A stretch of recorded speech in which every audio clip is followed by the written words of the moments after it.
जय हिंद दोस्तों SSC GD की नई वैकेंसी आ रखी है और बच्चे बड़ी अपनी तैयारी में लगे हुए हैं। फॉर्म सभी के भरे जा चुके हैं और जो बच्चों की अच्छी तैयारी है तो ज़्यादातर अपना बढ़िया से, क्योंकि अभी जो फर्स्ट स्टेज आपकी रिटर्न एग्जाम है तो रिटर्न एग्जाम पे फोकस किए हुए हैं। जिनका फिजिकल कमजोर है वो हो सकता है कि थोड़ी बहुत फिजिकल की तैयारी कर रहे होंगे। तो अभी एक भाई ने कमेंट किया था कि सर एसएससी जीडी से अगर हमारा सिलेक्शन कांस्टेबल में हो जाता है तो हमारा जो प्रमोशन होता है वो किस रैंक तक हो जाएगा। तो हम बात करेंगे सिर्फ सेंट्रल आर्मड पुलिस फोर्स की, जिसके अंदर आपका बीएसएफ, सीआरपीएफ, आईटीबीपी, एसएसबी, ये जितने भी सेंट्रल आर्मड पुलिस फोर्स हो जाते हैं, इनके अंदर अगर किसी भी फोर्स के अंदर आपका सिलेक्शन हो जाए, चाहे वो सीआईएसएफ में हो रहा है, चाहे आपका बीएसएफ में हो रहा है, चाहे आईएसएसबी में हो रहा है, चाहे आईटीबीपी में हो रहा है, सीआरपीएफ में हो रहा है, तो देखो आप जब एसएससी जीडी से जो भर्ती हो रहे हैं सभी फोर्सेज के अंदर जो आपकी जो रैंक रहेगी वो कांस्टेबल की रैंक रहेगी।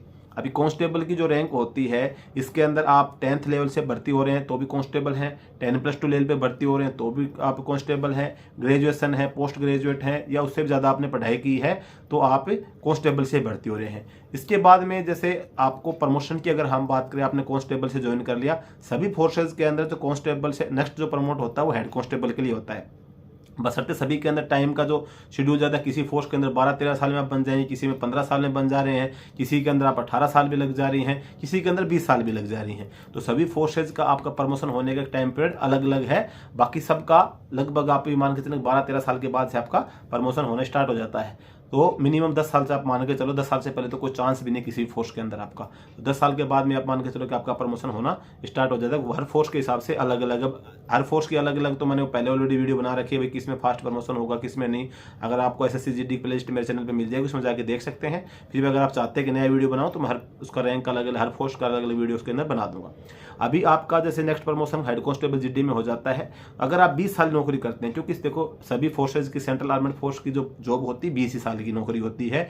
अब 20 साल के बाद में आप करना चाहें तो आपकी 60 साल की एज तक कर सकते हैं। मिनिमम जो क्राइटेरिया होता है वो 20 साल की एज का होता है। अभी जैसे आपने 20 साल नौकरी की तो आप एक हेड कांस्टेबल रैंक से रिटायरमेंट हो जाएंगे, उसके आगे आप नहीं बढ़ पाएंगे। आप लोकल प्रमोट की मैं बात कर रहा हूँ, बाकी अगर आपके अंदर टैलेंट है तो उसकी मैं बाद में बात करूंगा। एलडीसी एग्जाम की मैं लोकल प्रमोट की बात कर लेता हूँ। तो 20 साल के अंदर अगर आप रिटायरमेंट लेना चाहते हैं तो आप एज ए हेड कांस्टेबल से आप रिटायरमेंट हो जाएंगे। अगर आप 20 साल से ज़्यादा नौकरी करते हैं, 25 साल 30 साल तक नौकरी करते हैं तो आप एएसआई तक बन जाएंगे। यानी कि मैक्सिमम की अगर बात करूँ तो अगर आप कांस्टेबल जीडी से लोकल प्रमोटेड होते हैं तो मैक्सिमम आपकी जो रैंक होगी इंस्पेक्टर तक पहुंच सकती है। इंस्पेक्टर से ऊपर आपका कम चांस है, इंस्पेक्टर से आप रिटायरमेंट आ जाएं। किसी फोर्स में सब इंस्पेक्टर, किसी में इंस्पेक्टर, वो ये भी डिपेंड करेगा कि आप किस एज में भर्ती हो रहे हैं। आप 18 साल में भर्ती हो रहे हैं, 19 साल में भर्ती हो रहे हैं या फिर 25 साल में भर्ती हो रहे हैं, उस पर भी डिपेंड करता है कि आप किस एज में भर्ती हो रहे हैं। फिर 26 साल में 27 साल में भर्ती हो रहे हैं, उस पर भी डिपेंड करता है। तो आपकी मैक्सिमम रैंक मतलब इंस्पेक्टर तक पहुंचती है। बाकी अगर आपके अंदर टैलेंट है तो आप एलडीसी एग्जाम दे सकते हैं। एलडीसी एग्जाम की अगर हम बात करें तो आप जैसे हेड कांस्टेबल जो सिग्नल स्टाफ के होते हैं, किसी में आरओ बोला जाता है, आरओ बोला जाता है, तो किसी के अंदर मान के चलो कि रेडियो ऑपरेटर तो आरओ होएगा, रेडियो फिटर बोला जाता है, आरएम को रेडियो फिटर बोल दिया।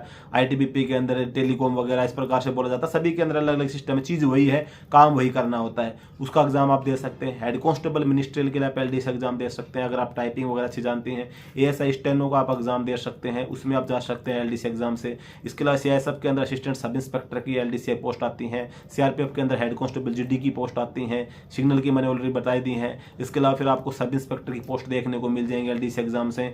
फिर वो आप पे डिपेंड करता है, आप अगर ग्रेजुएट हैं तो आप ये पोस्ट दे सकते हैं। अगर आप 10+2 पास है, नॉर्मल आर्ट वगैरह से है या कोई और सब्जेक्ट से भी है तो आप हेड कांस्टेबल मिनिस्ट्रियल है ये दे सकते हैं। अगर आप पीसीएम से आपने 10+2 किया तो आप जो सिग्नल स्टाफ की जो वैकेंसी आते हैं इनके अंदर आप अप्लाई कर सकते हैं। तो एलडीसी से आप ये पहुंच सकते हैं, आप आराम से हेड कांस्टेबल 4 से 5 साल की नौकरी में बन जाएंगे। फिर उसके बाद आपका प्रमोशन थोड़ा फास्ट हो जाएगा, क्योंकि पहला प्रमोशन पाने में सबसे ज्यादा एक लंबा जो टारगेट होता है पहले प्रमोशन पे होता है, वो आप क्लियर कर पाते हैं। तो इसमें आप जा सकते हैं। तो ये अगर लोकल प्रमोटेड में तो मैंने बता दिया कुछ में टाइम ज़्यादा लगता है। एलडीसी एग्जाम से आप 4 से 5 साल सर्विस होते हैं, आप एलडीसी एग्जाम देना शुरू कर देंगे। अब मान के चलो आपने एसएससी जीडी से सब इंस्पेक्टर का एलडीसी एग्जाम दिया, तो सब इंस्पेक्टर जैसे आप बन गए उसके बाद में फिर आपकी जैसे 3-4 साल नौकरी होगी, उसके बाद आप असिस्टेंट कमांडेंट का डायरेक्ट एग्जाम दे सकते हैं। नहीं तो 5 से 6 साल बाद आप इंस्पेक्टर ही बन जाते हैं। तो फिर बाद में आपको और भी हाई रैंक तक पहुंच सकते हैं। वो डिपेंड करेगा आप एलडीसी एग्जाम क्लियर कर पाते हैं कि नहीं कर पाते हैं। बाकी अगर आप लोकल प्रमोटेड की बात करूं तो मैंने आपको बता ही दिया है कि भाई आप एसएससी जीडी से आप कांस्टेबल रैंक पे भर्ती होंगे, फिर आप हेड कांस्टेबल बन जाएंगे। उसके बाद में फिर आपका 5-7 साल 8 साल 7 साल 8 साल 7-8 साल में एक एक रैंक बढ़ता रहता है। लेकिन आपके इंस्पेक्टर तक पहुंचते पहुंचते लगभग आपकी जो रिटायरमेंट जाने का समय हो जाता है, लगभग रिटायरमेंट ले लेते हैं। तो यहाँ तक आपका चांस है, किसी फोर्स में अगर कम एज में भर्ती होता है आप असिस्टेंट कमांडेंट तक पहुंच सकते हैं। बाकी ज़्यादातर मैक्सिमम इंस्पेक्टर तक ही आपका चांस बनता है इसके अंदर SSCGD के अंदर। तो दोस्तों जहाँ तक मेरा विचार है आपका ये डाउट क्लियर हो गया होगा। बाकी फिर भी अगर इसके संबंध में आपको किसी प्रकार का कोई डाउट हो तो कमेंट करके जरूर बताना। वीडियो अगर आपको अच्छा लगा तो वीडियो को लाइक जरूर करना, चैनल पर पहली बार है सब्सक्राइब जरूर करना। जय